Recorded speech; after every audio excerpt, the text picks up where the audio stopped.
सभी लोगों का फिर से एक बार स्वागत है शकाना ग्लोरी मिनिस्ट्रीज़ की तरफ से और eagle vision school of profits international की तरफ से।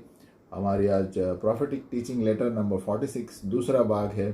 भविष्य सूचक पाठशाला नंबर 46 का दूसरा भाग। यहाँ पर हम भविष्यद्वक्ताओं के बारे में देख रहे हैं। हम एक गायन लेंगे और फिर शुरुआत करेंगे।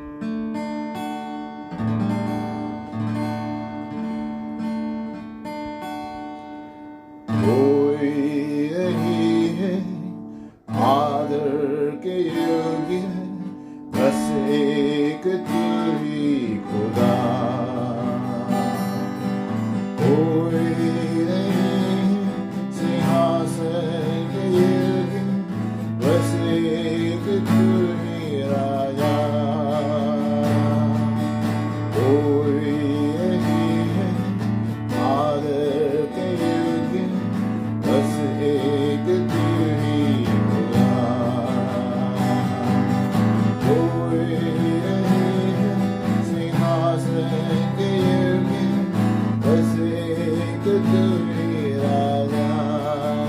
लेंगे। कोई नहीं आदर के योग्य बस एक तू ही खुदा, कोई नहीं सिंहासन के योग्य बस एक तू ही राजा। सारा आदर सारी महिमा तुझको मिले यीशु, सारा आदर सारी महिमा तुझको मिले यीशु, कोई नहीं है आदर के योग्य बस एक तू ही खुदा, कोई नहीं सिंहासन के योग्य बस एक तू ही राजा।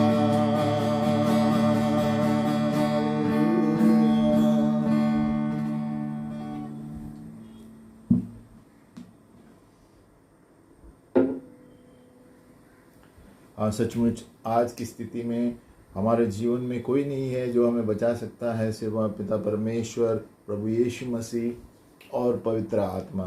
हम आगे बढ़ेंगे।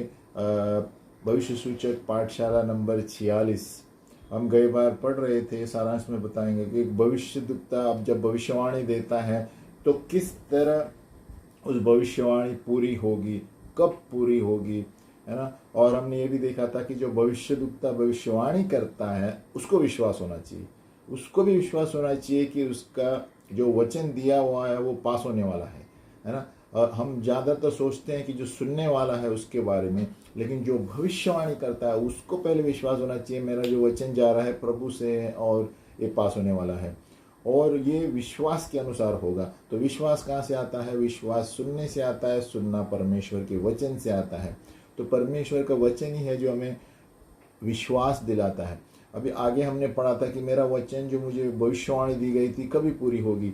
तो ये अलग अलग स्थितियों में ज़्यादातर हम देखते हैं 2 साल तक, ज़्यादातर एवरेज देखते हैं तो 2 साल लगते हैं ज़्यादातर भविष्यवाणियाँ जो है, जो एकदम महत्वपूर्ण है, जीवन के लिए महत्वपूर्ण है ना। उसके लिए हमें लिख के रखना है और उसे बार बार वचन पढ़ते समय, प्रार्थना करते समय प्रभु को याद दिलाना है। हम सिर्फ भविष्यवाणी लिखे घर में भूल जाते हैं, इसलिए हमें उसे रिकॉर्ड करके रखना है, पर्ची में लिख के रखना है ना, वगैरह हमने गए बार देखा था। और फिर हमने ये भी देखा था, फिर हम सारांश में देख रहे हैं ये सारी चीज़ें कि भविष्यवाणी जब दी जाती है तो किसी की सलाह लेना ज़रूरी है क्या? सलाह लेना ज़रूरी होती है कभी कभी जांचने के लिए कि ये भविष्यद्वक्ता सही है क्या नहीं, या जो इसने भविष्यवाणी दी थी वचन के अनुसार है क्या नहीं, उसके लिए जांचने के लिए ज़रूरत है ना। और क्योंकि दिया गया 1 कोरिन्थियों 14 में कि भविष्यद्वक्ता के आत्माएं भविष्यद्वक्ता के नियंत्रण में रहती है ना। तो इसलिए ये भी बहुत ज़रूरी है। और फिर हमने ये भी पढ़ा था कि क्या भविष्यद्वक्ता गलत हो सकते हैं, है ना। हम ये भी पढ़ा था भविष्यद्वक्ता गलत हो सकते हैं। हाँ, वो गलत भी हो सकते हैं। कभी कभी वो लोग जो सुनते हैं पवित्र आत्मा से और कुछ समझ अलग रखते हैं और अलग कुछ बोलते हैं। तो एक भविष्यद्वक्ता को ये जानना बहुत ज़रूरी होता है कि जब वो परमेश्वर से सुनता है कि उसका मतलब क्या है दूसरे को बोलने के लिए। अगर जो वो खुद समझता नहीं है तो वो दूसरों को गलत भविष्यवाणी कर सकता है। और इसलिए यशाया 55:8 में दिया है कि खरेपन एक भविष्यद्वक्ता का ये सबसे मेन शुद्ध एरिया है जहाँ पर उसे परखा जाएगा और वो जाना माना रहेगा। तो खुद ब खुद लोग जानेंगे कि हाँ, ये भविष्यद्वक्ता को हम पहचानते हैं, ये सही भविष्यवाणी करता है, तो आंख बंद करके विश्वास करेंगे। नहीं तो कोई नया व्यक्ति आएगा तो वो जांचने लगेंगे कि ये कहाँ से आया है, इसका वचन के अनुसार भविष्यवाणी कर रहा है क्या नहीं, है ना। ये सारी चीज़ें हमने गए बार पढ़ी थी कि एफिसियों 4:11 और उन्होंने किसने को भविष्यद्वक्ता वगैरह वगैरह नियुक्त किए हैं, किसके लिए? पवित्र लोग को सिद्ध होने के लिए, यानी परमेश्वर के अंग को सिद्ध होने के लिए ये सारे लोग नियुक्त किए गए हैं और मसीह की देह उन्नति पाए। तो मसीह की देह उन्नति पाने के लिए भविष्यद्वक्ता प्रभु भेजता है ताकि कलीसिया सही चल रही है, सही अगुवाई हो रहा है, ये जानने के लिए प्रभु ने भविष्यद्वक्ताओं को बनाया है, नियुक्त किया है। फिर हमने पढ़ा था कि हम भविष्यवाणी को जांचेंगे कैसे, कैसे न्याय करेंगे, वो भी पढ़ा था, है ना। वो हम सारा इसमें ये कहा था कि अपोस्तल पौलुस को उनको जो उनको बुलावा था, एक अगबस करके भविष्यद्वक्ता था, उसके द्वारा भविष्यवाणी आई। और वो भविष्यवाणी ऐसे आई कि तुम राजाओं को मिलोगे, राजाओं को प्रचार करोगे। लेकिन जब राजाओं को प्रचार करने की बारी आई तो वो हाथ में संकलियाँ थी, पैर में संकलियाँ थी, उस वक्त प्रचार कर रहा था। तो कभी कभी हम भविष्यवाणी सुनते हैं तो हम एकदम उत्सुक हो जाते हैं, अरे मैं राजा के सामने जाऊँगा, जाऊँगी, है ना, एकदम पौष बनकर जाऊंगी। लेकिन यहाँ पर हम देखते हैं पौलुस के हाथ पार बांध के राजा के सामने लिए गए थे और उस वक्त उन्होंने भविष्यवाणी दी थी। इसलिए हमारे मनों को हमें खुला छोड़ना चाहिए। जब प्रभु किसी के द्वारा हमें भविष्यवाणी देता है, हमें कहना चाहिए प्रभु तेरे वचन के अनुसार मेरे जीवन में हो, है ना। माता मरियम को भविष्यवाणी दी गई थी कि तेरे हृदय में एक तलवार झोंपी जाएगी। तो उसको कुछ समझ में नहीं आया माता मरियम को, लेकिन बाद में पता आया। लेकिन मरियम ने ये कहा कि प्रभु तेरे वचन के अनुसार मेरे जीवन में हो, है ना। तो जब भविष्यवाणी दी जाती है, कोई कोई चीज़ें आकर्षित नज़र आएंगी, लेकिन कौन से वातावरण में वो हमें मिलेगी वो हमें पता नहीं। जैसे पौलुस को बताया गया था तुम राजाओं के सामने जाकर वचन सुनोगे, तो वो ऐसे भी सोच सकता था राजा यानी मेरे लिए कोई लेने को आएगा, है ना, वचन देने के लिए आएगा। ऐसा हुआ ही नहीं, वो तो बंदी गृह में था, उस वक्त राजा उनको सुनने के लिए आया था। तो देखो अलग अलग स्थितियाँ से भविष्यवाणी दी जाती है। हमारे मनों को हमें खुला रखना है, प्रभु तेरी इच्छा के अनुसार हो, तेरे वचन के अनुसार हमारे जीवन में हो। तो हम आगे बढ़ते हैं। आगे हमने ये भी पढ़ा था कि झूठे भविष्यवाणियाँ, है ना, दूसरे स्वर्ग से आती है, झूठे भविष्यवाणियाँ हैं। नंबर 1 की झूठा प्रकाशन देते हैं, झूठा प्रकाशन भेद, है ना, ताकि हम लोग परमेश्वर की आज्ञाओं को तोड़कर दूसरे की दर जाए और उसके साथ संबंध तोड़े। और दूसरा है झूठे तरह का दोष लगाते हैं, है ना, झूठे तरह का दोष न्याय लेकर आते हैं परमेश्वर के नाम से, जबकि प्रभु बात नहीं कर रहा है उनके द्वारा। ये झूठे भविष्यद्वक्ता है। नंबर 3 है हेरा फेरी करने वाली भविष्यद्वक्ता भी है, जो अपनी और लोगों को आकर्षित करते हैं, पैसे लेते हैं, और इसमें परमेश्वर का हाथ ही नहीं है। तो बहुत सारे ऐसे झूठे भविष्यद्वक्ता भी है, ये हमने कई बार पढ़ा था। आज हम उसमें से और पढ़ेंगे, जारी रखेंगे कि ऐसे भविष्यद्वक्ता भी है जो झूठे भविष्यद्वक्ता है लेकिन दुष्ट आत्मा के नहीं है। अभी गए बार हमने पढ़ा था दुष्ट आत्मा के द्वारा भी भविष्यद्वक्ता कार्य करते हैं, लेकिन यहाँ ऐसे भविष्यद्वक्ता भी है कि बिना दुष्ट आत्मा के असर पर, है ना। यानी नंबर 1 है कि ये झूठे शब्द बोलते हैं दोष के, जिस पर बोलते हैं, क्योंकि भविष्यवाणी का मतलब क्या है 1 कोरिन्थियों में कि कलीसिया को उठाना, उन्नति करना, शांति देना। तो जब भी हम परख सकते हैं कि जो भविष्यद्वक्ता उल्टा बात करता है या दोष लगाने की बात करता है किसी पर, वो बढ़ाता नहीं है, किसी को उन्नति नहीं करता है, तो हमें सोचना चाहिए कि भविष्यवाणी कहाँ से आ रही है। क्योंकि परमेश्वर का वचन 1 कोरिन्थियों 14 में कहता है भविष्यवाणी इसीलिए है कि हम उन्नति पाए, प्रभु की कलीसिया सांत्वना पाए और प्रोत्साहित हो। तो अगर जो ये चीज़ें नहीं है जो भविष्यद्वक्ता बताते समय, भले ही वो करेक्शन करता होगा, ताड़ना देता होगा, तो भी हम जान पाएंगे आत्मा में कि ये अपने, है ना, खुद के से बोल रहा है या आत्मा से बोल रहा है। तो नंबर 1 है, पहले मुद्दा जैसे झूठे भविष्यवक्ता झूठे शब्द बोलते हैं या आरोप लगाते हैं, आरोप लगाने की भविष्यवाणी करते हैं। बहुत तरीके के भविष्यवक्ता है। तो ये कैसे होगा? फर्स्ट कैटेगरी मुद्दा ये होगा जो भावनात्मक रूप से घायल हुए लोग हैं, भावनाओं में ये भविष्यवक्ता कहाँ तो भी घायल हुए हैं, और इसीलिए कभी कोई व्यक्ति उनको दिखता है, लेडीज़ हो गया या जेंट्स, तो उनको उसके बारे में याद आता है और उनके अनुसार भविष्यवाणी करेंगे। तो ये असली में अपने खुद के हिसाब से भविष्यवाणी करेंगे। उदाहरण तौर पर समझो कभी बचपन में या जवानी में वो भविष्यवक्ता के माँ के साथ बहुत प्रॉब्लम था, समस्या थी वो भविष्यवक्ता के। तो क्या होगा, जब भी वो लेडीज़ को देखेगा तो वो याद आएगा, उसके अनुसार भविष्यवाणी करेगा। तो ये घाव वाली भविष्यवाणियाँ हैं जो भावनाओं में उनके अंदर चोट है, और जब भविष्यवाणी करते हैं तो ये वो याद करके भविष्यवाणी करते हैं और इसके लिए गलत हो सकती है, यानी आरोप लगाते हैं। क्यों? क्योंकि वचन कहता है कि दोष लगाने के लिए भविष्यवाणी नहीं है, उन्नति के लिए, सांत्वना के लिए और प्रोत्साहित करने के लिए। तो उससे हमें पता चलता है कि जब भविष्यवक्ता भविष्यवाणी करता है या तो गुस्से में करता है, नकारात्मक करता है, तो सोचना चाहिए कि ये इन तरीकों में से है जहाँ पर उनके साथ कुछ हुआ है वो दूसरों पर आरोप लगा रहा है। इस तरह के भविष्यवक्ता है, यानी आप जिस तरह के व्यक्ति को देखेगा तो उसे याद आएगा बचपन में या जवानी में ऐसे हुआ था, वो भविष्यवाणी उस पर करेगा, क्योंकि वो अंदर से चोट पहुंचा हुआ है, उस एरिया में, उस भावनाओं में उसको चोट पहुंची है, तो उसके अनुसार झूठे आरोप लगाएगा वो, क्योंकि उसके ऊपर जवानी में ऐसा आरोप हुआ था।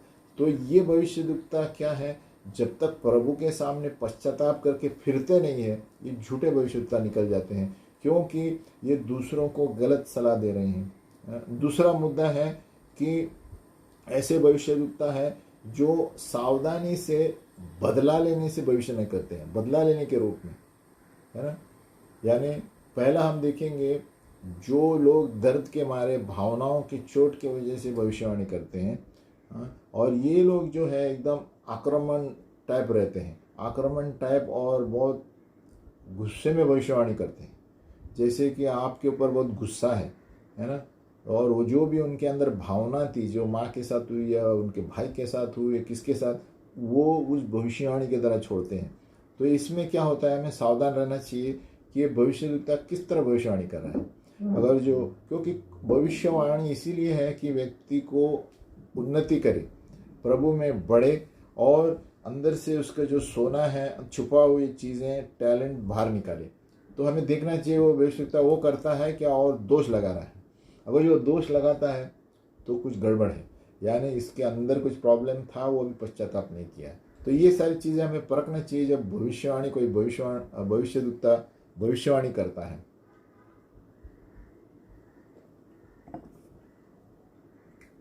और ये जैसे मैंने कहा, पहले मुद्दा जो अग्रेसिव भावनाओं में इनको चोट पहुंची है, लेकिन ये ज़्यादा खतरे नहीं है, खतरे वाले क्यों? क्योंकि जब ये बोलते हैं तो इनके चेहरा से और चरित्र से पता चलता है कि ये कुछ तो भी प्रॉब्लम है, ये दूसरे पे निकाल रहा है, कुछ तो भी आपको आत्मा में लगेगा कि ये सही तरह से बात नहीं कर रहा है ना, और ये व्यक्तिगत इसका घायल है, कोई तो भी योग दूसरे पे निकाल रहा है। ऐसे हम आत्मिक व्यक्ति हैं तो हमें तुरंत जान जाएंगे।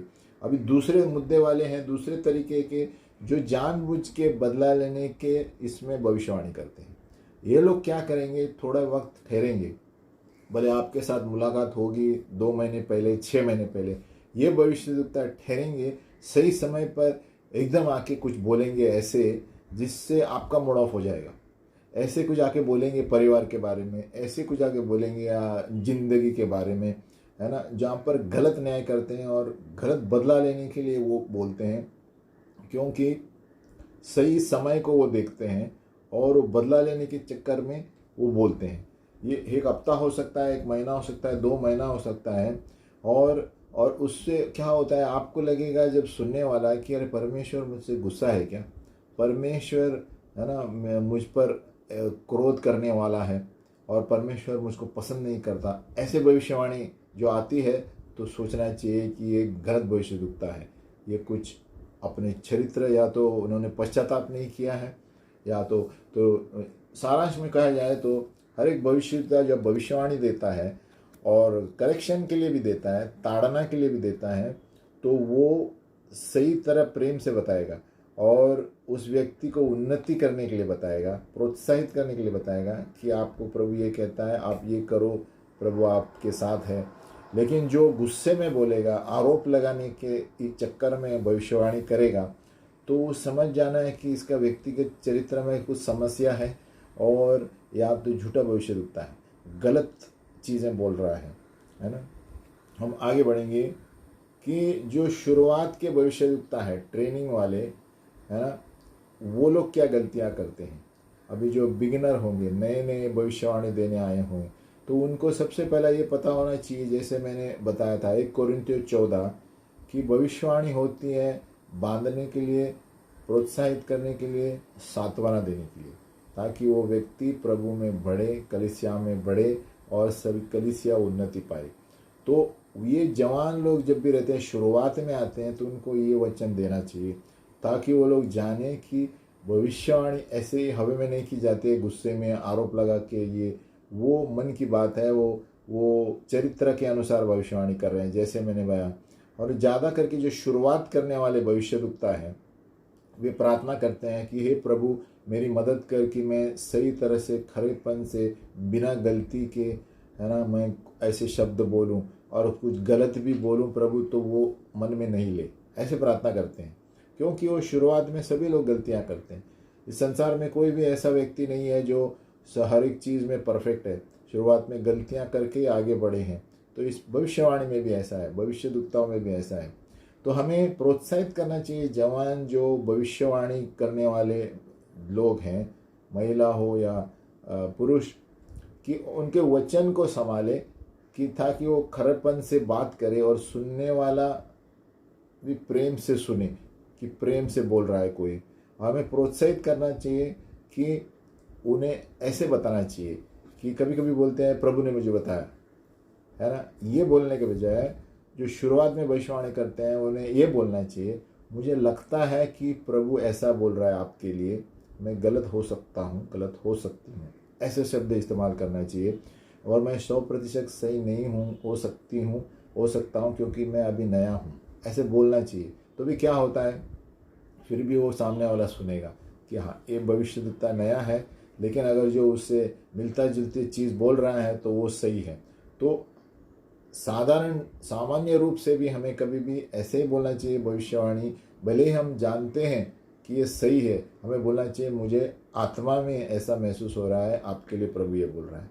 कभी ये नहीं बोलना कि प्रभु ये बता रहा है आपको, प्रभु ने मुझे बताया, है ना, यहोवा ने मुझे बताया, ये शब्द नहीं इस्तेमाल करना, क्योंकि इतना एक्यूरेट हो जाएंगे हम और कुछ गलत हो गया तो प्रॉब्लम हो सकता है। उससे अच्छा हम बताते समय बताना चाहिए, मुझे आत्मा में ऐसा लगता है कि आपके लिए प्रभु ये बोल रहा है, मुझे आत्मा में ऐसे लगता है, मैं गलत हो सकता हूँ, हो सकती हूँ, ये शब्द इस्तेमाल करने चाहिए। तो शुरुआत करते हैं जो भविष्यवक्ता, इनको ये शब्द इस्तेमाल करने चाहिए। और जब ये शुरुआत वाले जो भविष्यवक्ता है, इनको झूठे भविष्यवक्ता नहीं कह सकते, क्योंकि ये ट्रेनिंग में है। तो ये लोग शब्द जब इस्तेमाल करते हैं, सामने वाला को पता चलेगा कि हाँ मैं 100% सही नहीं हो सकता, लेकिन मैं सीख रहा हूँ। बोलते समय बोलना चाहिए कि ये मैं अभी सीख रहा हूँ, तो मुझे ऐसा लग रहा है, आत्मा में ऐसा बोलना चाहिए, है ना। मैं सोच रहा हूँ, मेरी सोच में ऐसे मुझे आया कि आपके लिए, आप जांच कर देखिए, ये सही है तो उसे ले लीजिए, अगर जो सही नहीं है तो आप उसको इनकार कीजिए, ऐसे बोल सकते हैं। तो ज़्यादातर सामान्य अगर जो आप जानते हैं तो भी ये शब्द इस्तेमाल करना चाहिए कि मुझे आत्मा में ऐसा लगा, प्रभु ये बोल रहा है, आपको सही लगा तो आप उसको स्वीकार कीजिए, नहीं तो मत कीजिए, ऐसे बोल सकते हैं। तो वो सामने वाला भी सेफ रहता है और आप भी सेफ रहते हैं। तो हमें प्रोत्साहित करना चाहिए कि जवान लोग, जो भी नए लोग भविष्यवाणी में शुरुआत करते हैं, उनको निराशा नहीं होनी चाहिए। मिस्टेक होंगे और मिस्टेक से वो जान जाएंगे, प्रभु कभी कभी अनुमति देगा मिस्टेक करने का, वो ताकि प्रभु उनको कुछ सिखाना चाहता है, उसके लिए भी कभी कभी प्रभु छोड़ेगा अनुमति करने के लिए कोई मिस्टेक, ताकि वो अगली बार ना करे, किधर क्या बोलना है, किधर नहीं बोलना है ना। एक उदाहरण तौर पर, अभी मेरे साथ एक बार हुआ था ऐसे, अभी कभी गाड़ी में ट्रेन में बैठते समय तो मुझे अभी लेडीज़ है तो भविष्यवाणी देने का आता है कभी। तो जब मैंने लेडीज़ बैठी थी तो मैंने उससे जाके भविष्यवाणी की, तो जैसे मैंने की उसका पति वहाँ से आ गया। तो क्या है, तो वो लोग कुछ और सोचते हैं। तो उससे मुझे प्रभु ने एक सिखाया कि जब पति भी वहाँ बैठा है तो पहले देखो, और नहीं तो पति के साथ जाके बोलो कि आपको पत्नी को ऐसा लगता है प्रभु ये कर रहा है, तो सेफ रहते हैं कि हाँ पति को मैं बता रहा हूँ। नहीं तो अगर जो हम सीधा लेडीज़ के पास जाएंगे, वो पति बाजू में बैठा है तो वो शक करेगा ये क्या बात कर रहा है। तो ऐसे प्रभु हमें गलतियों से सिखाता है। ऐसे मेरे साथ हुआ था।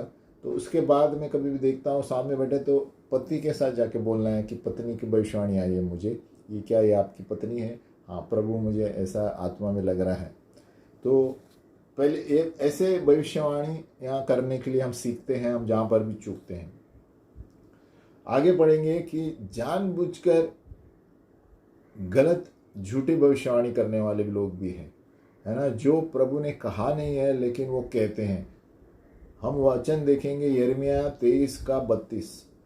यिर्मयाह 23:32 में यहोवा की यह भी वाणी है कि जो बिना मेरे भेजे व बिना मेरी आज्ञा पाए स्वप्न देखने का झूठा दावा करके भविष्यवाणी करते हैं और उसका वर्णन करके मेरी प्रजा को झूठे घमंड में आकर भरमाते हैं, उनके भी मैं विरुद्ध हूँ और उनसे मेरी प्रजा के लोगों का कुछ लाभ न होगा। देखो यिर्मयाह बोलता है ऐसे लोग भी हैं जो स्वप्न देखने की झूठा दावा करते हैं, परमेश्वर से सुनने का झूठा दावा करके और लोगों को भरमाते हैं। अगर जो परमेश्वर बात नहीं कर रहा है इस झूठे भविष्यद्वक्ता से, तो कौन बात कर रहा है? 80% शैतान की दुष्ट आत्माएं बात कर रहा है ना। या तो कभी कभी वो व्यक्ति सिर्फ अपने मन से कुछ संदेश बना के भविष्यवाणी करता है। तो ये भविष्यवाणी के क्षेत्र में बहुत सावधान रहना चाहिए। सबसे पहले कि वो कितने साल से भविष्य दुखता है, नया है तो किस तरह बात करता है ना, जूना है तो ये झूठा भविष्य दुखता है, कहाँ से मन से आए भविष्यवाणी, कहाँ से आए, है ना। एकदम आसान सी बात यह है कि कोई भी भविष्यवाणी आपको जब पहचानता नहीं आप, तो आप पहले उससे प्रश्न पूछना चाहिए आपके अगुवाओं से, ये कहाँ से आया, कितने साल से भविष्यवाणी करता है ना, और कितना एक्यूरेट है इसकी भविष्यवाणी, तब आपको उत्तर मिलेगा। और तब पता चलेगा ये मन से बोल रहा है और आत्मा में आपको लगेगा जब ये बात कर रहा है तो सही बोल रहा है मेरे बारे में। तो ये झूठे भविष्यद्वक्ता जो क्या है, ये लोग उनकी योजना है इस दुष्ट आत्मा का मेजॉरिटी रहते हैं। मेजॉरिटी शब्द दुष्ट आत्मा का कार्य है। हाँ, जो झूठे भविष्यद्वक्ता इस्तेमाल करता है दुष्ट आत्मा, है ना। कभी कभी वो लोग एकदम आकर्षित शब्द इस्तेमाल करते हैं, है ना, या तो ऐसे शब्द इस्तेमाल करके बोलेंगे कि ये ठीक है, ये पाप करने से कुछ नहीं होता, ऐसे भविष्यद्वक्ता भी है ना। ये ठीक है ऐसे पाप, तो क्या होता है, सामने वाला खुश हो जाता है ना। और कभी कभी शत्रु ऐसे करता है, ऐसे आत्मिक सामर्थ्य के बारे में दुष्ट झूठे भविष्यद्वक्ता को बोलता है ना, चिन्ह और चमत्कार करके बताएगा, है ना, झूठे परंपराओं के अलग भगवान को लेकर, है ना। तो उसके द्वारा भी वो आकर्षित करेगा, और तो सामने वाला व्यक्ति अगर जो विश्वास में सही नहीं है वो फंस जाएगा उसमें और कहेगा अरे ये भी चमत्कार करता है। क्योंकि प्रभु का वचन कहता है शैतान भी स्वर्गदूत की तरह बदल के आ सकता है। तो हमें परखने वाली बात कौन सी है कि ये वचन से बात कर रहा है कि नहीं, और आत्मा में हमें एक अंदर से शांति मिलती है कि ये सही बोल रहा है। नहीं तो इसके बोलने के तरीके, जैसे मैंने बताया, इन कैसे बोलता है, नकारात्मक बोलता है, एकदम कड़क बोलता है, तो पता चलता है कि इसके अंदर चरित्र में समस्या है, वो इसके अनुसार बोल रहे हैं, है ना। तो ये सारी चीज़ें हमें ध्यान रखनी चाहिए।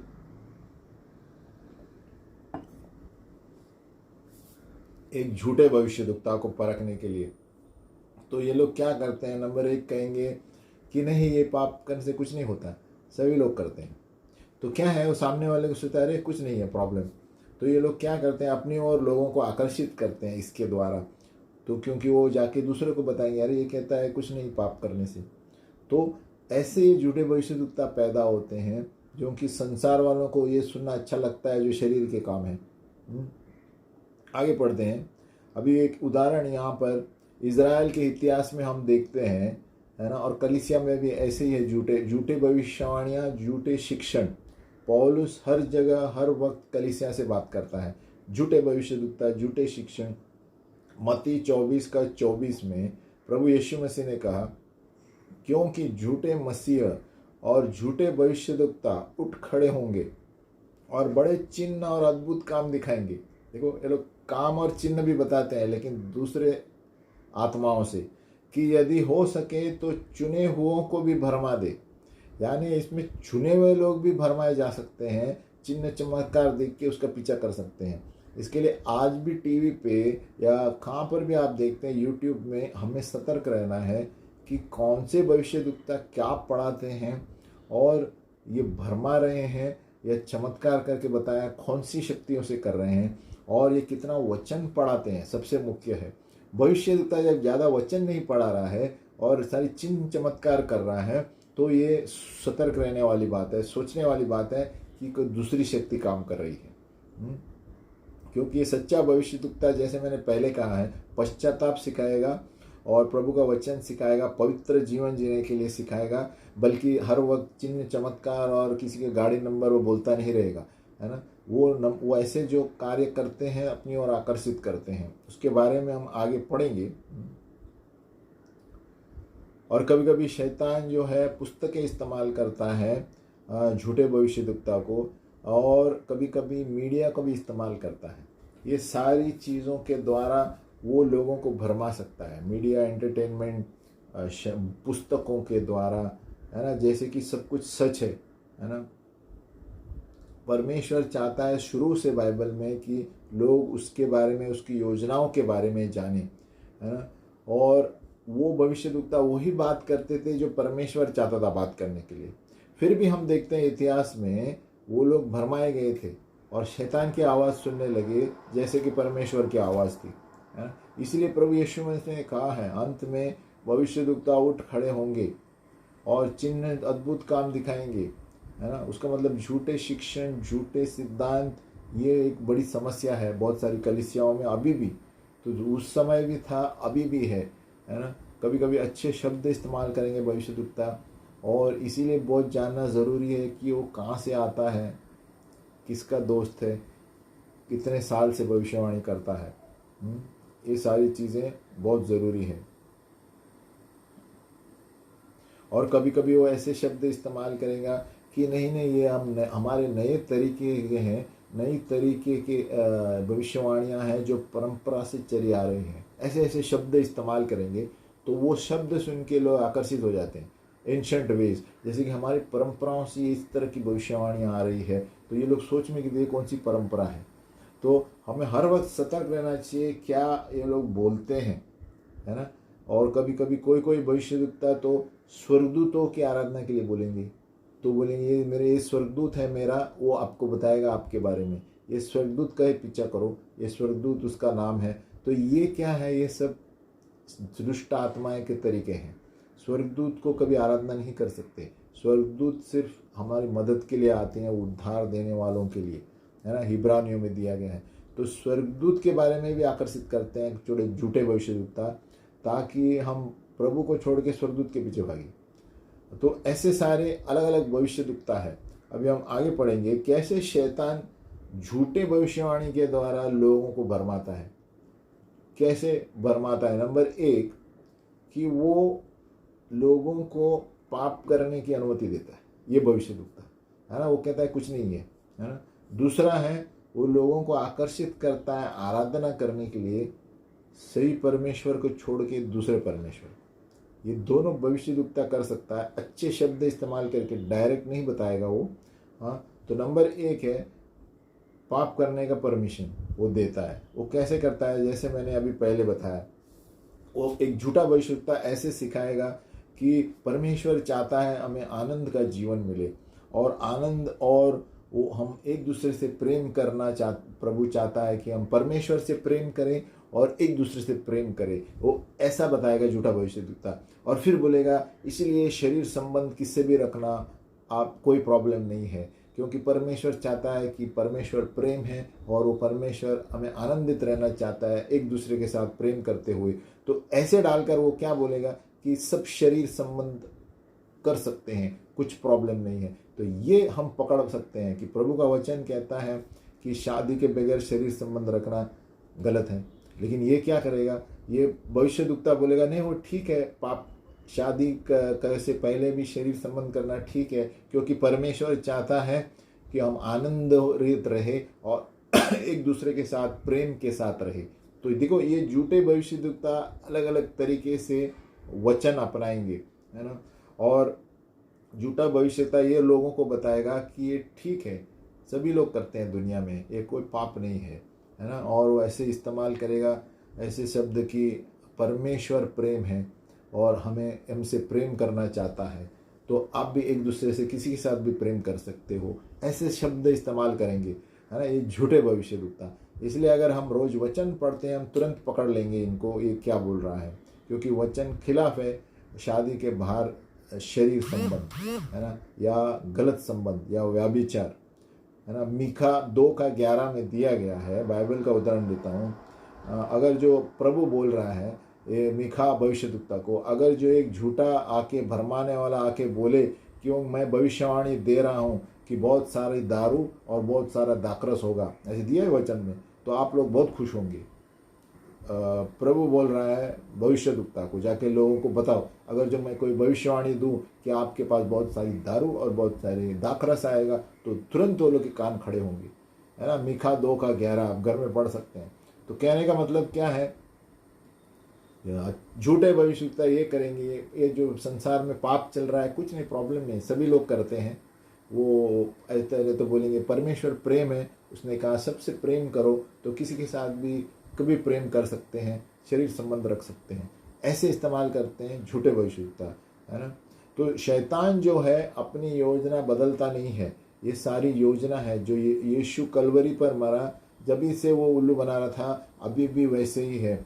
और एक उदाहरण है प्रकाशित वाक्य 2:20, वहाँ पर यीशु मसीह गुस्सा आता है, वो क्या कहता है, कलीसिया को देखो, पर मुझे तेरे विरुद्ध यह कहना है, कलीसिया से बोल रहा है, कि तू उस स्त्री इजेबेल को रहने देता है जो अपने आप को भविष्यद्वक्तीन कहती है और मेरे दासों को व्याभिचार करने और मूर्तों के आगे बलिदान खाने को सिखला कर भरमाती है। देखो, तो ऐसे भविष्यद्वक्ता है जो भरमा सकते हैं लोगों को कि आप किसी के साथ भी शरीर संबंध रख सकते हैं, है ना, आप किसी को कुछ भी बलिदान कर सकते हैं काट के मार के।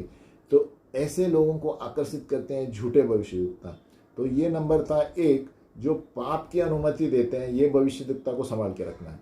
हम जो आत्मिक रूप से है तो हम तुरंत पकड़ लेंगे इनको, लेकिन जो संसार में है ये फटक इसमें पड़ जाते हैं कि अरे ये भविष्यद्वक्ता ने कहा, फिर उसका पीछा करने लगते हैं। और इस तरह से वो भविष्यद्वक्ता भगवान बन जाता है कि वो गलत सिखाता है और उनके कान को अच्छा लगता है सुनने की, अरे ये दारू पीने को बोलता है, ये शरीर संबंध रखने को बोलता है, ऐसे। नंबर 2 है कि वो झूठा भविष्यद्वक्ता क्या करेगा, और किसी की आराधना करने को बोलेगा पिता परमेश्वर छोड़ के, लेकिन डायरेक्टली नहीं बोलेगा। वो कैसे वो शब्द इस्तेमाल करेगा, वो बोलेगा परमेश्वर ने स्वर्गदूत बनाए हैं, है ना, तो आप स्वर्गदूत की आराधना करो, ये स्वर्गदूत आपके लिए प्रभु ने रखा है। तो ये क्या है, दुष्ट आत्मा किस क्षेत्र है, दुष्ट आत्मा भी स्वर्गदूत बनकर आ सकता है, 1 कोरिन्थियों में दिया गया है।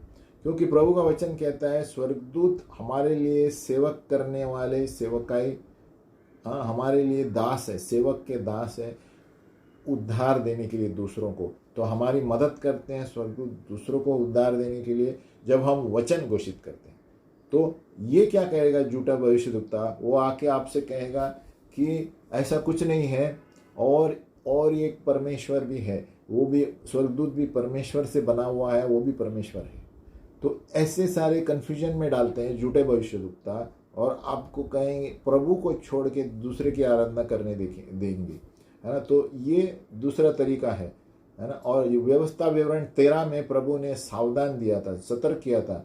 अब ये क्योंकि ये शैतान इस्तेमाल करेगा कि दूसरे प्रभु नहीं होने चाहिए, निर्गमन में भी दिया है 20 में, मेरे सिवाय दूसरा नहीं होना चाहिए।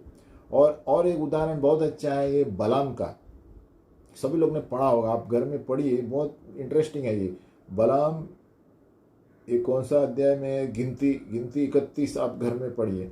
बलाम एक भविष्यद्वक्ता था जो झूठा भविष्यद्वक्ता निकला, और बलक जो राजा था उन्होंने इस्तेमाल किया कि जाओ तुम इजरायली को श्रापित करो, इजरायली लोगों को श्रापित करो। लेकिन उन्होंने कहा नहीं, मैं श्रापित नहीं करूँगा क्योंकि प्रभु ने उन्हें आशीषित किया है, प्रभु ने उन्हें आशीषित किया है ना। तो 3 बार 4 बार बहुत से बार ऐसे ही किया। लेकिन बलाम ने देखो कैसे आकर्षित हुआ, बलक ने उसको पैसों सोना के द्वारा आकर्षित करना शुरू किया। अरे मैं तुम्हें ये दूंगा, यहाँ से देखो यहाँ से श्रापित करो, इस पहाड़ से देखो यहाँ से श्रापित करो। तो बलाम सुनते सुनते, हाँ मैं प्रभु से पूछता हूँ क्या प्रभु कहता है। जब उसको मालूम है कि प्रभु आशीषित कर रहा है इजराइल लोगों को, फिर भी वो आकर्षित हुआ वो पैसों को देखकर, है ना। फिर बलाम ने क्या कहा बलक से, कैसे इजराइल को आप हरा सकते हैं। अभी देखो एक भविष्यद्वक्ता ऐसे कभी बात करेगा जब इजराइल, परमेश्वर इजराइल का है, जब इजराइल का परमेश्वर कहता है मैं इजराइल का परमेश्वर हूँ, तो बलाम कैसे कह सकता है मैं तुम्हें बताता हूँ कि इजरायलियों को नीचे गिराना है तो क्या करना है। उसका मतलब ये झूठा भविष्यद्वक्ता हुआ। परमेश्वर के सामने एक बोलता है और वहाँ कुछ और बोलता है। तो बलाम ने राजा बलक से कहा तुम इजरायली लोगों को पाप करने में इस तरह कर सकते हो। क्या कर सकते हो कि उनको जो लड़कियां हैं वो लड़कियों के साथ उनका वहाँ भेज दो, है ना। तभी ये लोग घिर जाएंगे और वो शारीरिक संबंध रखेंगे, है ना। सही क्या बोला मैं बता रहा हूँ। हाँ, वो कहता है कि जाओ इनको दूसरे प्रभु वहाँ पर है उनको आराधना करने उनको वहाँ पर भेज दो, तो वो लोग परमेश्वर के न्याय के नीचे गिरेंगे और तभी श्राप खुद ब खुद आ जाएगा ऐसे। और ये योजना सही हो गई। वो लोग जो थे इजरायली लोग, वो मूर्ति पूजा में गए दूसरे और शारीरिक संबंध रखने लगे उनकी महिलाओं के साथ, और परमेश्वर ने वहाँ पर महामारी लेकर आए प्योर में। आप गिनती का 31 अध्याय पढ़िए। ये बालाम जो भविष्यद्वक्ता इतना चालाक था फिर झूठा निकला और प्रभु ने उसे मारा, तलवार से मारा गया वो, है ना। और ये 31 गिनती का 31:7 से 16 में दिया गया है ना। कि इसलिए बलाम का नाम बहुत जगह में है प्रभु बाइबल में उदाहरण देते हुए कि इस बलाम की तरह ना बनो। क्यों, उन्होंने क्या किया, वो भविष्यद्वक्ता था और उसको मालूम था, प्रभु ने कहा बार बार आशीषित किया इजराइल को, लेकिन राजा को जाके कहने लगा तुम इस तरह करोगे तो गिरा सकते हो इजराइल को। तो ये कौन सा तरीके का भविष्यद्वक्ता है। यानी वो आकर्षित हुआ उस पैसे और जो सोना वगैरह राजा बलक ने बताया। तब कहता है मैं योजना बताता हूँ इजरायली लोगों को कैसे गिराना है। आप उनको जाके इनके दूसरे मूर्तों को वंदना करने सिखाओ, और जब वो महिला आए महिला से आकर्षित करो तो ये खुद ब खुद महिलाएं उनको अपने भगवान के पास लेके जाएंगी। तो ऐसे ही हुआ और ये प्रभु ने देखा। और आप देखेंगे कि बालाम जो की मौत जो थी खतरनाक थी, ये भविष्यद्वक्ता की। और उसी के बारे में प्रकाशित 2 में भी दिया गया है। देखो बालाम के बारे में प्रभु कहता है फिर भी तेरे विरुद्ध कलीसिया से बात कर रहा है, ये है मेरे पास, तुम बलाम के शिक्षण को साथ देते हो जिन्होंने बलाक को, है ना, आकर्षित किया उनके खाना खाने के लिए, मूर्तों को और व्यभिचार करने के लिए। देखो प्रकाशित 2:14 में भी दिया गया। उसका मतलब बलाम ने बहुत बड़ी तरीके से झूठा भविष्यद्वक्ता निकला। तो हमें सावधान रहना चाहिए ये झूठे भविष्यद्वक्ताओं। ये झूठे भविष्यद्वक्ता जो है वो लोगों को ऐसी तरह आकर्षित करते हैं कि आप उन पर निर्भर होंगे प्रभु को छोड़ के। वो ऐसे आकर्षित करेंगे, ऐसे भेद बताएंगे कि आत्माओं के ये भेद है, स्वर्गदूत तुम्हें सब कुछ बताएंगे, भगवान के पास जाने की जरूरत नहीं है। तो ये आकर्षित करेंगे अपनी ओर। तो हम वो लोग क्या करेंगे, हर वक्त उस भविष्यद्वक्ता के पीछे जाएंगे, प्रभु को छोड़ के वचन छोड़ देंगे और भविष्यद्वक्ता जो बोलता है वही करेंगे। तो ये हमें सावधान रहना है। और कभी बनेंगे वो स्वर्गदूतों पे ध्यान रखने के लिए बोलेंगे, बल्कि स्वर्गदूत पे भगवान नहीं है, स्वर्गदूत की आराधना नहीं कर सकते, तो वो लोग फोकस उधर लेके जाएंगे और दूसरे आत्माओं के लिए बताएंगे ताकि हम परमेश्वर के वचन से दूर हो जाए। तो बलाम ने वही किया, बल्कि एक प्रभु का दास था वो, लेकिन उन्होंने कहा ऐसे करोगे तो वो लोग गिर जाएंगे और प्रभु का को क्रोध आएगा, और वैसे ही हुआ। लेकिन बलाम को प्रभु ने नहीं छोड़ा, वो बहुत खतरनाक मौत मरा। आप गिनती का 31 नंबर 31 पढ़िए घर में, तो बहुत आपको पता चलेगा कि क्या होता है। अभी हम आगे पढ़ेंगे कि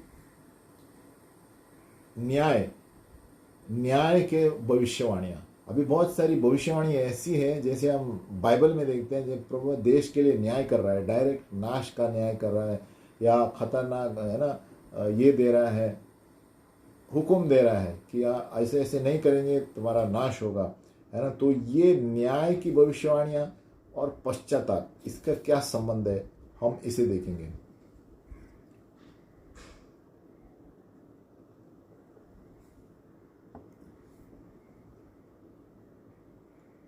इसको समझना बहुत ज़रूरी है, क्योंकि बहुत सारे लोग ये समझते हैं कि बाइबल में दिया गया है परमेश्वर क्रोध और न्याय करने के लिए बात कर रहा है इस भविष्यवाणियों में।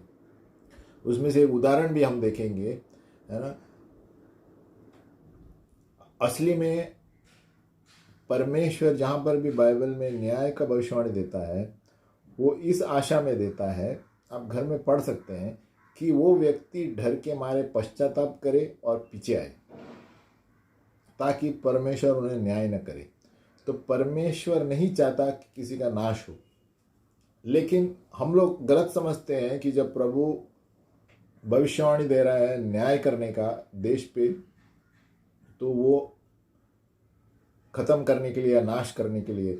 एक उदाहरण है योना का। योना का हम देखेंगे, योना, परमेश्वर ने योना को निनेवे में भेजा न्याय करने के लिए, जजमेंट, है ना, भविष्यवाणी दो, है ना। लेकिन योना निनेवे लोगों से बहुत घृणित रखता था और वो चाहता था कि उनका नाश हो। यह आप गौर से पढ़ेंगे योना में कि योना चाहता था कि उनका नाश हो, इसलिए योना जानबूझकर नाव में गया, जानबूझकर रास्ता बदल किया उसने। हम पढ़ेंगे योना 4:2। योना 4:2 में हम देखते हैं, और उसने यहोवा से यह कहकर प्रार्थना की, हे यहोवा, जब मैं अपने देश में था तब क्या मैं यही बात न कहता था? इसी कारण मैंने तेरी आज्ञा सुनते ही तर्शीश को भाग जाने के लिए फुर्ती की। देखो योना खुद बोल रहा है अभी, क्योंकि मैं जानता था कि तू अनुग्रहकारी और दयालु परमेश्वर है, विलंब से कोप करने वाला, करुणा निदान है और दुख देने से प्रसन्न नहीं होता।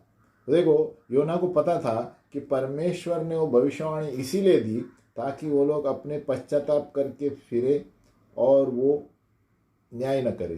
तो ये योना जानता था, इसलिए वो भाग गया। वो कहता है इसीलिए मैं तर्शीश को भाग गया, है ना, क्योंकि तू दयालु परमेश्वर है। तो उसका मतलब क्या हुआ? परमेश्वर जब न्याय की भविष्यवाणियाँ देता है बाइबल में, परमेश्वर का प्लान ये है कि वो लोग पश्चाताप करें ताकि मैं न्याय न करूं।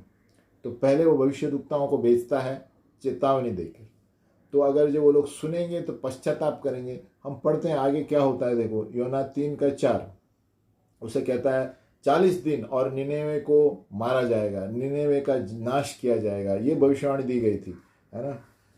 और यहाँ पर कहीं पर नजर नहीं आता कि प्रभु पश्चाताप करने का मौका दे रहा है ना। फिर भी योना इन लोगों से घृणा रखता था और चाहता था कि परमेश्वर इनका नाश करे। लेकिन योना 3:8 में आप देखेंगे, 3:4 में प्रभु ने उसे भेजा, 3:8 में आप देखेंगे, यो और मनुष्य और पशु दोनों टाट ओढ़े और वे परमेश्वर की दोहाई चिल्ला चिल्ला कर दे और अपने कुमार्ग से फिरे और उस उपद्रव से जो वे करते थे पश्चाताप करे। तो देखो योना क्या कहता है, ये सारे संदेश और प्रभु के भविष्यवाणी के बावजूद यहाँ पर ये लोग पश्चाताप कर रहे हैं, क्योंकि निनेवे के लोगों ने परमेश्वर पर विश्वास किया, उन्होंने उपवास रखा, है ना। टाट ओढ़े, क्या दिया है योना 3:8, और मनुष्य और पशु दोनों टाट ओढ़े और वे परमेश्वर की दुहाई चिल्ला चिल्ला कर दे और अपने कुमार्ग से फिरे और उस उपद्रव से जो वे करते हैं पश्चाताप करे।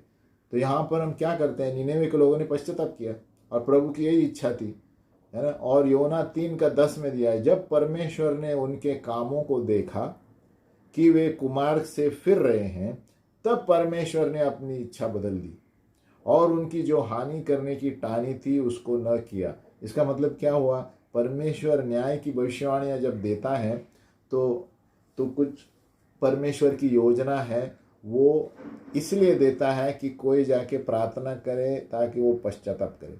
और योना ने जब किया, वो लोग ने पश्चाताप किया, क्योंकि परमेश्वर का वचन सुन के डर जाते हैं, भयभीत होकर लोग पश्चाताप करके आ जाते हैं।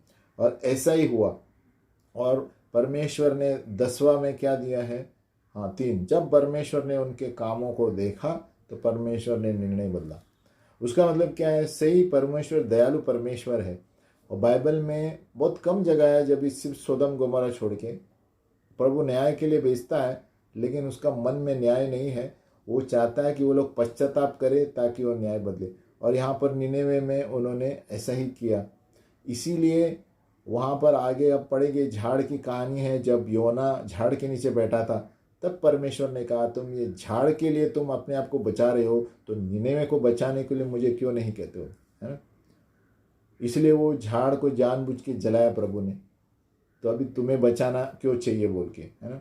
तो यहाँ पर हम देखते हैं कि परमेश्वर 70% बाइबल में न्याय के भविष्यवाणी करता है पश्चाताप करने के लिए, लेकिन सुनने से ऐसा लगता है कि प्रभु नाश करने वाला है। अभी योना का देखो, यहाँ पर यही दिया है ना, योना 3:4। योना 40 दिन और निनेवे को हटाया जाएगा। तो जिस तरह वो भविष्यवाणी देते हैं ऐसे लगता है, लेकिन परमेश्वर के मन को कौन जान सकता है ना? उसके विचार हमारे विचारों से कहीं ऊंचा है। लेकिन इससे पता चलता है कि परमेश्वर नहीं चाहता किसी का नाश हो, लेकिन वो ऐसे ही अनुमति की देता है ताकि लोग वो भयभीत होकर पीछे मुड़े और पश्चाताप करें, है ना? तो अभी और एक जगह है, न्याय और मध्यस्थी, इसी के संबंध में है। परमेश्वर कभी कभी ये न्याय के बारे में बताता है, कभी टीवी पे बताएगा, कभी हमें दर्शन में बताएगा। क्यों बताएगा? क्या कि हम बीच में खड़े होकर इंटरसेशन, मध्यस्थी करें, है ना? वो हमें प्रार्थना करना चाहता है ताकि वो न्याय नहीं करे। इसलिए कभी कभी रात के वक्त भी प्रभु दर्शन बताएगा, और जगह भी वो दर्शन बताएगा। कभी बाइबल में भी देखा है दर्शन बताएगा। क्यों? न्याय करने का, ताकि हम मध्यस्थी करके उसे बचाए। एमोस का 7:1-6 में देखते हैं, एमोस का 7:1-6, जहाँ पर परमेश्वर ने एमोस को जो 2 दर्शन दिए नाश होने वाली चीज़ें के बारे में, और एमोस मध्यस्थी करने लगा, है ना? आप घर में पढ़ सकते हैं एमोस 7। और एमोस मध्यस्थी करने लगा, और फिर परमेश्वर पश्चाताप करके वो न्याय नहीं लेकर आया, है ना? तो मध्यस्थी भी बहुत सामर्थ्यपूर्वक है न्याय के क्षेत्र में। तो जब भी हमें कोई दर्शन दिखता है कुछ नाश चीज होने का, या कोई भी चीज जो आपको आत्मा में लगेगा, तो प्रार्थना करो, तुरंत प्रार्थना करने चालू करो, क्योंकि परमेश्वर चाहता है कि किसी का नाश नहीं हो, है ना? कभी बहुत से लोग ये समझते हैं कि जहाँ पर भी परमेश्वर भविष्यवाणी दे रहा है वहाँ नाश होने वाला है। नहीं है। आप देखेंगे योना का उदाहरण बताया, एमोस को प्रभु चाहता था कि मध्यस्थी करे। उसने कहा, एमोस ने प्रार्थना किया, दोनों दर्शनों के लिए प्रार्थना किया, एमोस का 7 में। तो मध्यस्थी करके प्रभु ने दोनों न्याय रोक लिए, है ना? तो उसका मतलब हम विश्वासी लोग, विश्वास योग्य लोग बीच में खड़े होकर प्रार्थना करेंगे तो परमेश्वर के न्याय की भविष्यवाणियां भी फिर जाएगी। न्याय की भविष्यवाणियां जो है वो जागृति लेकर आएगा न्याय छोड़ने के लिए। न्याय के बजाय जागृति आ सकती है वहाँ पर, है ना? बेदारी आ सकती है। इसीलिए हमें सावधान रहना है कि जो भविष्यवाणी है, प्रभु जो बाइबल में दी गई भविष्यवाणियां हैं, न्याय की भविष्यवाणियां हैं, किस रूप से प्रभु दे रहा है। अंदर झांक के जब देखेंगे तो प्रभु का मन नहीं है न्याय करने के लिए, प्रभु का मन है पश्चाताप करके वो लोग फिर से फूटे। योना एक बहुत अच्छा उदाहरण है ना? और एक उदाहरण एक भविष्यद्वक्ता देता है, और एक उदाहरण है,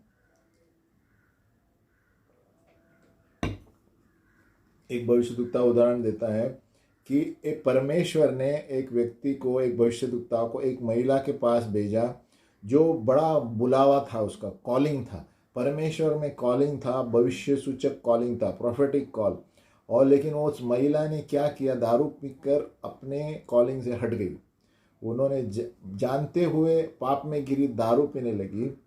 और उसका संदेश क्या था? परमेश्वर ने उस भविष्य को दिया कि आपके लिए परमेश्वर ने अच्छी योजना बनाई है। उस भविष्यद्वक्ता कहता है, बट तूने गलत रास्ता चुना है और शत्रु तुझे मारने की कोशिश कर रहा है ना, और तेरे भविष्य को छीनना चाहता है। परमेश्वर का छाता आपके ऊपर है। ये भविष्यद्वक्ता उस महिला से कह रहा है आपके, लेकिन अगर जो आप पश्चाताप नहीं करेंगे और परमेश्वर के साथ सही नहीं होंगे और पीना बंद नहीं करेंगे, तो ये आपका जीवन और ये छाता आपके ऊपर से निकलने वाला है और शैतान आपको मारने वाला है। ऐसी भविष्यवाणी प्रभु ने ये भविष्यद्वक्ता को दी, है ना। मैं नाम नहीं लूँगा कौन है। तो यहाँ पर अब ये भविष्यद्वक्ता को साफ प्रभु ने बताया, उसको बोलो पश्चाताप नहीं करेंगे तो जान का खतरा है। अभी तक आप पर छाता है, मेरी छाता उसके ऊपर है, छत्र छाया, लेकिन जब अगर जो पश्चाताप नहीं करेगी तो छत्र छाया मेरी हट जाएगी और शैतान उसका जान ले लेगा। तो ऐसे ही जाके उन्होंने एक भविष्यद्वक्ता ने उस महिला से बताया, लेकिन उन्होंने अच्छे शब्द में बताया। इसलिए जैसे मैंने कहा कि भविष्यवाणी जब हम बोलते हैं, ये बोलने का तरीका भी बहुत इम्पोर्टेंट है। अगर जो हम कड़क परमेश्वर तुम्हारा न्याय करने वाला है, तुमको छोड़ने वाला नहीं है, ऐसे जब बात करेंगे तो वो व्यक्ति आपके पास आएगा ही नहीं। तो व्यक्ति प्रभु चाहता है कि हम उन्नति करें, सांत्वना दे, प्रोत्साहित करें। 1 कोरिन्थियों 14 क्या कहता है? भविष्यवाणी का मतलब ये नहीं कि न्याय करना, भविष्यवाणी का मतलब ये है कि कलीसिया को सांत्वना, उन्नति और बांध काम करना। तो उस तरह से उस भविष्यद्वक्ता ने जाके बात की। उन्होंने क्या कहा? देखो, मैं उसके बुलावा के अनुसार उस महिला से बात किया, है ना, उनका वरदान जो उनके पास है उसे बात किया, और फिर मैंने भविष्यवाणी दी कि कैसे प्रभु जानता है तुम्हारे चोट क्या है, संघर्ष क्या है, और अगर जो तू प्रभु उसे समर्पित करेगी तो प्रभु उन चोटों को भी निकालेगा, है ना। फिर उन्होंने कहा कि मैं छाता आपके ऊपर है प्रभु का, अगर जो आपने पश्चाताप नहीं किया तो आप शैतान के हाथ में फंस जाने वाली हैं, परमेश्वर का छाया हटने वाला है। ऐसे करके वो चला गया भविष्यद्वक्ता। तो थोड़े महीने में पता चला उसको कि वो महिला ने घर बदल लिया। तो वो कोशिश करने लगी, घर बदल दिया, है ना, उसने और किधर गई रहने के लिए, और लेकिन थोड़ा संघर्ष करने लगी, और वापस भी वो पीने के चक्कर में ही थी, और पीने अब लगभग मरण के क्षेत्र में आ गई थी। हम जानते हैं कि पीने से क्या क्या होता है, क्या क्या होता है, इतना बदतर उसकी हालत थी, ये महिला थी। तो लेकिन परमेश्वर ने उस वक्त उसको भविष्यद्वक्ता का वचन याद दिलाया, जब वो पी रही थी और एकदम मरने पर थी, और उसको तुरंत याद आया उस भविष्यद्वक्ता का छाता, तेरे ऊपर परमेश्वर का छाया है, जिस दिन तू नहीं मानेगी, पश्चाताप नहीं करेगी, परमेश्वर का छाया हटने वाला है। वो जब भी उसको याद आया तो उन्होंने तुरंत जाके भविष्यद्वक्ता को मिलकर आई, और वो अपने जहाँ पर पीने वालों का आश्रम होता है वहाँ पर गई, और बहुत संघर्ष के बाद वहाँ से बाहर आ गई। तो देखो क्या हुआ। अब ये भविष्यद्वक्ता अगर जो कड़क शब्द में उसे बोलता तो वो सोचती कि परमेश्वर मुझे प्रेम नहीं करता, अभी मैं पी रही हूँ तो परमेश्वर मुझे छोड़ने वाला नहीं है, और वो वैसे ही रहती। लेकिन जिस तरह भविष्यद्वक्ता ने बताया उसे कि देखो आपके पास एक बुलावा है, आपका परमेश्वर प्रेम करता है, परमेश्वर का छाता है, लेकिन अगर जो तुम इससे पश्चाताप नहीं करोगी तो प्रभु का अच्छे से जब बताया तो वो महिला फिर आई वापस। तो इसलिए बहुत महत्वपूर्ण है हम किस तरह भविष्यवाणी करते हैं, और इसलिए करनी चाहिए कि उस व्यक्ति की उन्नति होना है, उसकी सांत्वना मिलना है, शांति मिलना है, ये याद रख के भविष्यवाणी करना चाहिए।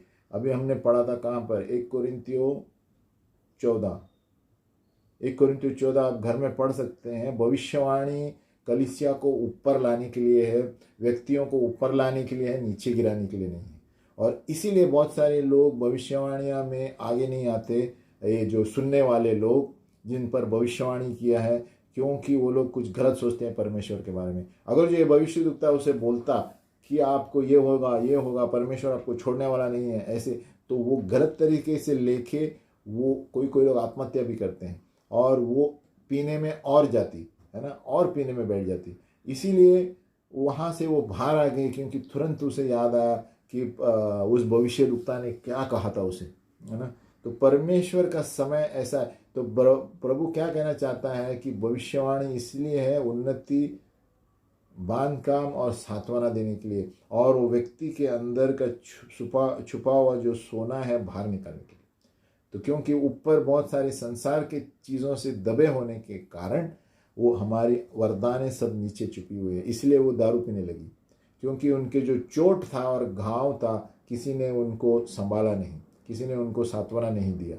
तो जब ये भविष्यद्वक्ता ने बताया तो तब वो वापस आ गई।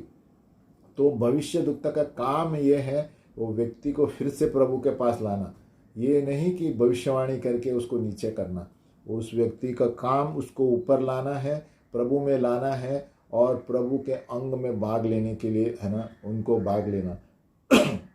और दूसरा मुद्दा हम देखेंगे कि झूठा न्याय और दोष लगाना। झूठा न्याय ये भी भविष्यद्वक्ता करते हैं। अभी ये और एक तरीका है जो गलत शब्द देते हैं, अविश्वास। अभी इसमें दो तरीके हैं, जो झूठा न्याय और दोष लगाना।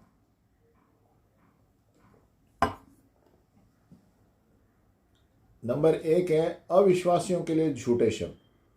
अभी शैतान जो है बहुत सावधानी से शब्द इस्तेमाल करता है भविष्यद्वक्ताओं के द्वारा, ताकि वो लोग वो कलीसियाओं के लोगों में फूट पैदा करे, है ना, ताकि लोगों को मुश्किल हो जाए परमेश्वर में विश्वास करने के लिए, है ना। और ये झूठा जो शब्द है न्याय के, दोष के, तो ये इससे क्या होता है, जो सुनने वाले लोग हैं उनको लगता है परमेश्वर हमसे प्रेम नहीं करता, परमेश्वर हमसे प्रेम नहीं करता, और ये लोग परमेश्वर से दूर जाते हैं। तो ये झूठे भविष्यद्वक्ता शब्द का हेराफेरी करते हैं, है ना, और इसके वजह से जो सुनने वाले लोग हैं परमेश्वर से दूर हो जाते हैं, ये समझ के कि परमेश्वर मुझे प्रेम ही नहीं करता। और ये न्याय उनके हृदय को चोट पहुंचाती है और परमेश्वर का संदेश सुनने से बंद कर देते हैं। एक उदाहरण देता हूँ। परमेश्वर का वचन कहता है रोमियो 3:23 में, सभी लोगों ने पाप किया है, परमेश्वर की महिमा से वंचित है। तो कोई भी ऐसा नहीं है, कोई भी धार्मिक व्यक्ति नहीं है, एक भी नहीं है, रोमियो 3:10 में किया है। यानी प्रभु हर एक व्यक्ति पापी है ये परमेश्वर की आंख में, और उद्धार के लिए सबको उद्धार चाहिए। तो इसलिए यूहन्ना 3:16 कहता है परमेश्वर ने इतना प्रेम किया, है ना। और एक हत्या करने वाला क्रूस पर यीशु मसीह से कहा, प्रभु तुम्हारे राज में मेरे याद करो। तो प्रभु ने क्या कहा, आज तुम मेरे साथ स्वर्ग में रहोगे। उसका मतलब क्या है, प्रभु ठहरता है कि कौन पश्चाताप करे, फिर आए, फिर कलीसिया में आए, फिर बांधकाम हो, फिर प्रोत्साहित करके उसे वापस लेके आए, है ना। वही यीशु ने उस हत्या करने वाले को, है ना, स्वर्ग में लिया, है ना। आज भी हर एक पापी को क्षमा करने के लिए तैयार है। अभी एक उदाहरण देते हैं, ऐसे झूठे भविष्यद्वक्ता शब्द बोल के क्या करते हैं। अभी एक भविष्यद्वक्ता लिखता है, अमेरिका में जब एड्स की बीमारी आई थी, एड्स की बीमारी शुरू हुई थी, तो बहुत से लोग मर रहे थे।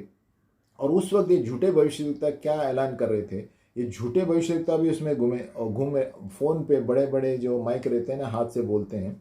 तो वो बोल रहे थे कि ये परमेश्वर का न्याय है पुरुषगामी लोगों के ऊपर, है ना। होमोसेक्सुअल पुरुषगामी लोग थे, उनको एड्स आता था, बोलते परमेश्वर का न्याय उतरा है और परमेश्वर किसी को छोड़ने वाला नहीं है, ये परमेश्वर का न्याय है। उन्होंने ये नहीं कहा कि आप पश्चाताप करो, परमेश्वर आपसे प्रेम करता है।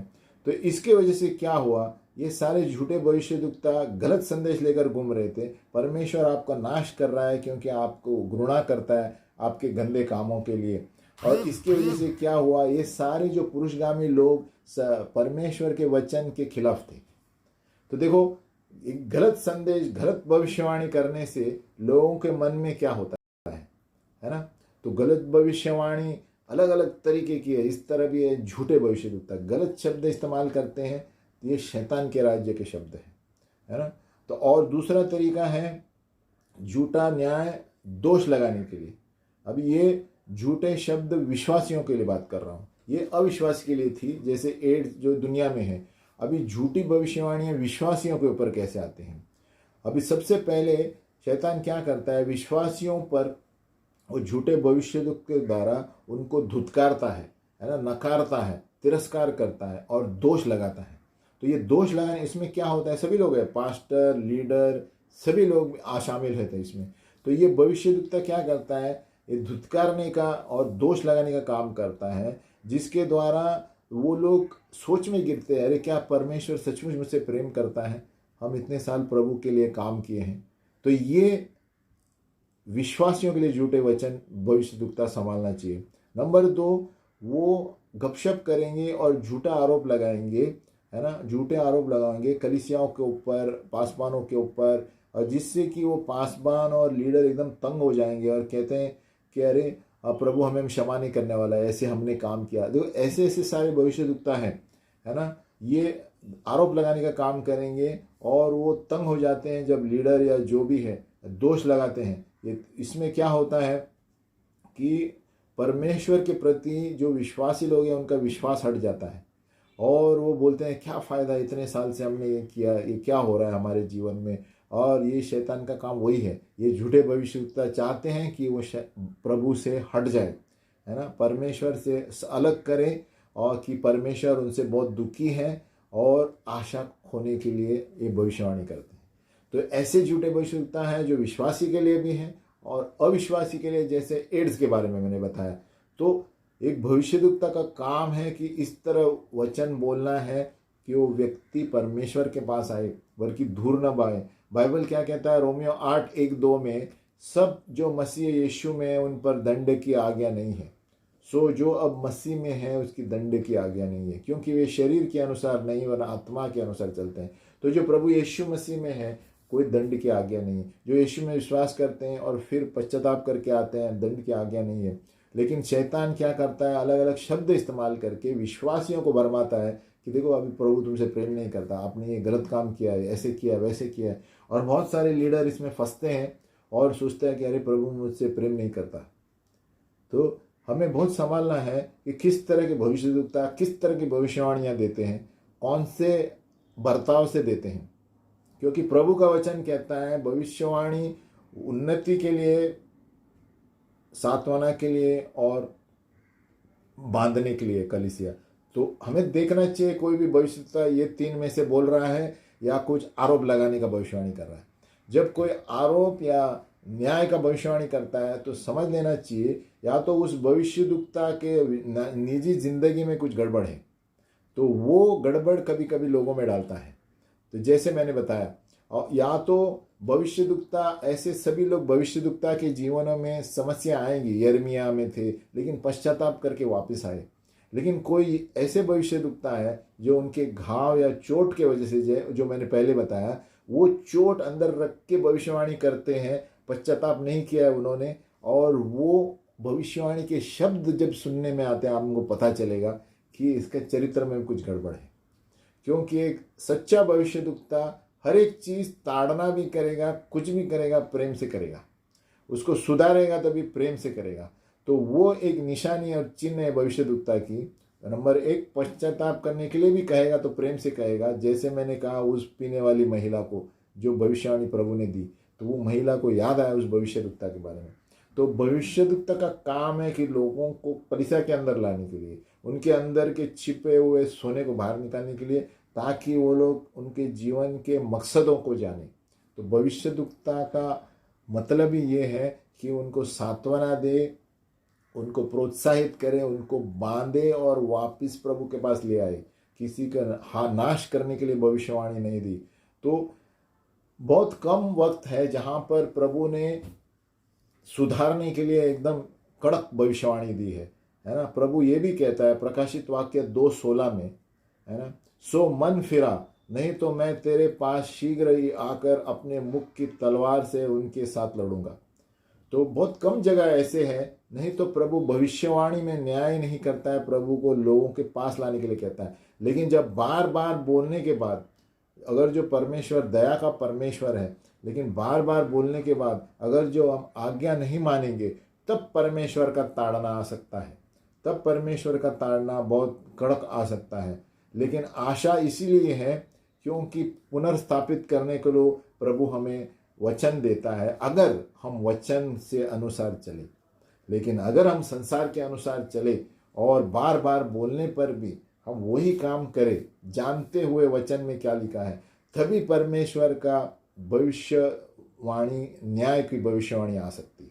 नहीं तो बहुत कम जगह है जहाँ पर न्याय की भविष्यवाणी प्रभु की हुई है। योना को हम देखते हैं, योना को प्रभु ने कहा 40 दिन और निनेवे बिगड़ जाएगा, लेकिन प्रभु ने बाद में उनकी इच्छा बदल दी क्योंकि उन्होंने देखा, उन्होंने पश्चाताप किया। तो प्रभु कभी कभी देखता है उस व्यक्ति को 1 बार, 2 बार, 3 बार, लेकिन बार बार जब वचन जानने पर वो करता है, तब ताड़ना लेकर आता है और तब न्याय का भविष्यवाणी आ जाती है। और तब भी प्रभु मौका देता है भविष्यवक्ताओं को भेजकर कि आप पश्चाताप करो, नहीं तो परमेश्वर की छाया आपसे हटने वाली है। तो ये जिस तरह भविष्यवक्ता बोलेंगे उसके अनुसार वो कामयाब होंगे। तो इसलिए हमें इन सावधान रहना है कि झूठे भविष्यवक्ताओं से, ये टॉपिक उसी पर था कि झूठे भविष्यवक्ता, न्याय की भविष्यवाणियाँ परमेश्वर कम करता है, चाहता है कि हम पश्चाताप करके प्रभु के पास आए। लेकिन जब हद से बाहर होता है और आज्ञा नहीं मानते, परमेश्वर आशा भी देता है लेकिन वो छोड़ के तभी न्याय का होता है ना। यहाँ पर दिया है, बोलते हैं पश्चाताप करो या तो मैं, वहाँ पर आएगा है ना, जिसके कान हो वे सुन ले, सो मैं मन फिरा दिया है, नहीं तो मैं तेरे पास शीघ्र आकर अपने मुख की तलवार से, यानी मन नहीं फिराया बार बार बोलने पर भी तो प्रभु का ताड़ना आ सकता है और भविष्यवक्ता भविष्यवाणी कर सकता है। नहीं तो भविष्यवाणी 1 कोरिन्थियों 14 में दिया है कि हमारी उन्नति के लिए, सांत्वना के लिए और बांधने के लिए प्रभु ने भविष्यवाणी भविष्यवक्ता को बनाया है। इसलिए हमें सतर्क रहे कि जो भविष्यवक्ता है किस तरह भविष्यवाणी देता है, उसमें प्रेम रहना चाहिए, उसका चरित्र सही रहना चाहिए। नहीं तो जिस तरह वो बोलता है उससे पता चलता है कि या तो उसके जीवन में भी कुछ समस्या थी, उसके अनुसार भविष्यवाणी कर रहा है, या तो अपने मन से भविष्यवाणी कर रहा है। तो इसलिए हम ये ध्यान रखते हुए भविष्यवक्ताओं जब हमारे पास आते हैं तो संभाले कि किस तरह बात करते हैं, क्योंकि भविष्यवक्ता का काम है व्यक्तियों को ऊपर उठाना, उसके अंदर के सोना, टैलेंट, वरदानों को बाहर निकाल कर कलीसिया में पेश करना, किसी का नाश करने के लिए नहीं है। तो भविष्यवक्ता में वो हम परख सकते हैं किस तरह नाश का न्याय कर रहे हैं, तो प्रभु से नहीं है, क्योंकि उनको दिया गया है कि वो उन्नति करे, बढ़ोतरी करे और सांत्वना दे। 1 कोरिन्थियों 14 में दिया है। तो भविष्यवाणी अच्छे के लिए है, कलीसिया के लिए, उन्नति के लिए है और नाश होने के लिए नहीं। नाश होने तब होता है जब हम बार बार बोलने पर प्रभु के आज्ञा नहीं मानते, तभी नाश का कारण हो सकता है। हाँ, हम अंत करें, हम एक गायन लेंगे।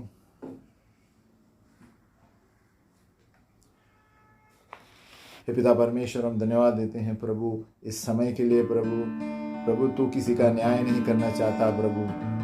हम प्रार्थना करते हैं प्रभु कि जो भी भविष्यवाणियाँ हैं, भविष्यवक्ता है प्रभु, तेरे अनुग्रह के अनुसार तेरे आत्मा में चले प्रभु। आपका वचन कहता है प्रभु, जो आत्मा से चलते हैं वो परमेश्वर के बेटे और बेटियां हैं प्रभु। हम धन्यवाद देते हैं प्रभु कि तू हमें आत्मा से चलना सिखा। हमारी मन की आंखें खोल, हमारी आत्मिक आंखें खोल प्रभु, ताकि हम वही करें प्रभु जो आपका वचन कहता है प्रभु। और भविष्यवाणियों के क्षेत्र में हमारे मन की आंखें खोल, एलिशा की तरह प्रभु, ताकि हम जब किसी बात करते हैं तो उन लोगों में प्रभु आशा उत्पन्न हो प्रभु, निराशा नहीं प्रभु। यीशु के नाम में प्रार्थना करते हैं, आमीन। कोई नहीं है आदर के योग्य, बस एक तू ही खुदा। कोई नहीं है सिंहासन के योग्य, बस एक तू ही राजा। कोई नहीं है आदर के योग्य, बस एक तू ही खुदा। कोई नहीं है सिंहासन के योग्य, बस एक तू